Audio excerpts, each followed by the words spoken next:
ایران امریکہ جنگ میں پاکستان نے جو ثالثی کا کردار ادا کیا، یقیناً سفارتکاری کے حوالے سے اس کا بڑا نام ہوا۔ 4 ماہ کی جنگ میں اس کے دوران اور اس کے بعد، خاص طور پر یہ جو مذاکرات کا مرحلہ آیا، غالباً تاریخی سفر کیا پاکستان کے پرائم منسٹر نے، خاص طور پر وزیر داخلہ محسن نقوی نے، ایران کا اور پھر قطر کا، اور پھر ہمارے فیلڈ مارشل نے سفر کیے ان تمام ممالک کے، اور بہرحال اس کا کریڈٹ گیا، سوئٹزرلینڈ میں معاہدہ ہوا۔ لیکن یہ جو انٹرنیشنل ریلیشن میں پہلے بھی شاید کہہ چکا ہوں کہ سفارتکاری کوئی دیر پا نہیں ہوتی۔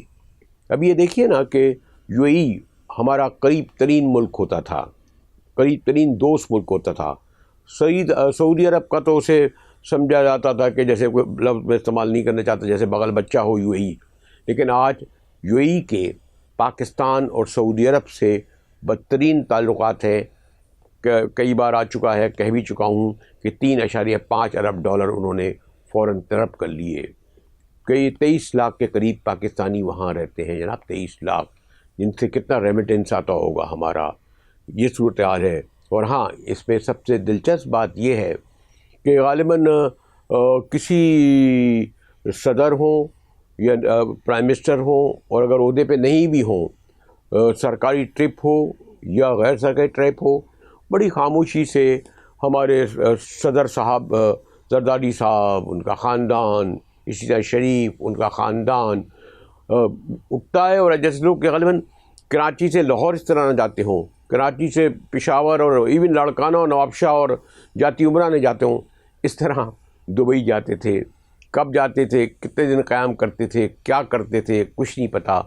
لیکن کم سے کم میں دعوے سے کہہ سکتا ہوں کہ غالباً 2 ماہ سے ہمارے صدر اور پرائم منسٹر نے یو اے ای کا سفر نہیں کیا ہے۔ اس سے آپ اندازہ لگائیں کہ ہماری جو سفارتکاری یعنی امریکہ سے تو بہت اچھی ہے، اور لوگ یہ بھی آج بار بار سوال کر رہے ہیں کہ ثالثی سے پاکستان کو کیا ملا۔ لوگ کہتے ہیں کہ جب افغان وار ہوئی تھی تو جنرل ضیاء الحق جیسے ڈکٹیٹر کے زمانے میں $30 ارب ہمیں ملے تھے۔ جی ہاں، $30 ارب۔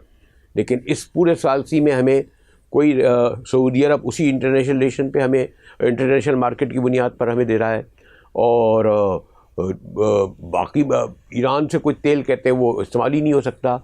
باقی معیشت کا جو حال ہے وہ بجٹ نے آپ نے دے دیا، صوبے تمام لاسز کا انتظار دے رہے ہیں۔ یہ تو ایک پہلو ہوا۔ دوسرا پہلو یہ ہے، ایک طرف آپ نے ایران امریکہ جنگ رکوا دی، جہاں جناب آپ کے جہاں بہرحال شہادتیں ہزاروں میں ہوئیں، اربوں کا نقصان ہوا، لیکن اندرون ملک کیا ہو رہا ہے؟ اس میں آپ ثالثی کے لیے دشمن ملکوں کے کو تو ایک ساتھ بٹھا سکتے ہیں۔ آزاد کشمیر میں 3 ہفتے ہونے کو جا رہے ہیں، کیا ہوا؟ آپ سروں کی قیمت لگا دی، آپ ان کے بارے میں بھیانک خوفناک اسٹوریاں لگا رہے ہیں کہ اس کے پیچھے پڑوسی ملک اس کے ایجنٹ ہیں، 1 کروڑ روپے کے انعام رکھ دیے، اور یہ ان سے سینسیٹیو گاؤں ہے، پہلے بھی کہہ چکا ہوں، راولہ کوٹ اور اس میں آپ الیکشن کرانے بھی جا رہے ہیں۔ دوسرا بلوچستان آپ کے سامنے ہے۔ سال 25 میں جتنی ہلاکتیں اور شہادتیں ہوئیں اس کی تاریخ میں مثال نہیں ملتی۔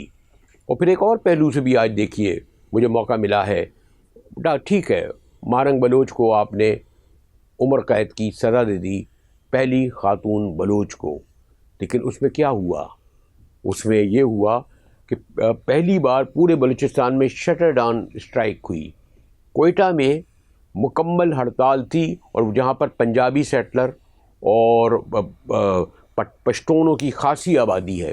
پھر تو آپ کہتے ہیں کہ جی بلوچستان میں بلوچوں کی 6% آبادی ہے، کیا فرق پڑتا ہے اگر یہ کچھ بلوچستان میں، اور اس میں جو کچھ عسکری سرگرمی ملوث ایک مٹھی بھر ہیں۔ محسن نقوی کا جملہ مشہور ہوا کہ ایک سچوں کی مار ہے، لیکن آپ نے دیکھا کہ حالیہ دنوں میں کیا ہو رہا ہے۔ ابھی ایک اور افسوسناک واقعہ تو کراچی کے ایک نوجوان کا ہوا بیچارے کے ساتھ۔ لیکن اس سے بھی زیادہ اہم جو میں پچھلے ہفتے رہا اسلام آباد میں، اور اسلام آباد میں رہ کر سفارتی اور سیاسی ذرائع سے سول ملٹری اسٹیبلشمنٹ کے لیے اس وقت سب سے بڑا سوال یہ ہے کہ اڈیالہ جیل میں جو 3 سال سے قید بانی پی ٹی آئی ہیں، کیا کریں ان کا؟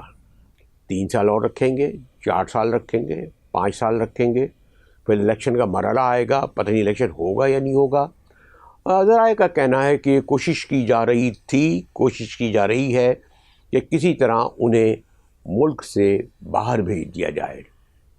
8 ماہ سے تو کہتے ہیں کہ جی ان سے ملاقاتیں بند ہیں، اسپتال میں ان کو علاج کے لیے لے آتے ہیں، لیکن سوری ٹو سے ابھی تک سول ملٹری اسٹیبلشمنٹ اتنی پاورفل، اتنے ان کے خیال میں ثالثی کے بعد ساری دنیا میں ان کا لوہا منوا لیا گیا ہے۔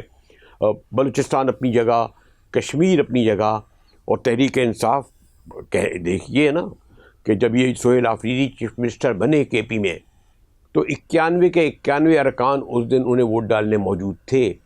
کنڈی صاحب گورنر تھے، یہاں آ گئے کراچی، تو اس وقت بڑا اچھے طریقے سے ہمارے بلاول صاحب نے کہا تھا کہ کنڈی صاحب یہاں کیا کر رہے ہیں، جائیں جا کے حلف لیں، ورنہ ہائی کورٹ کا کوئی جج لے لے گا سپریم کورٹ کا۔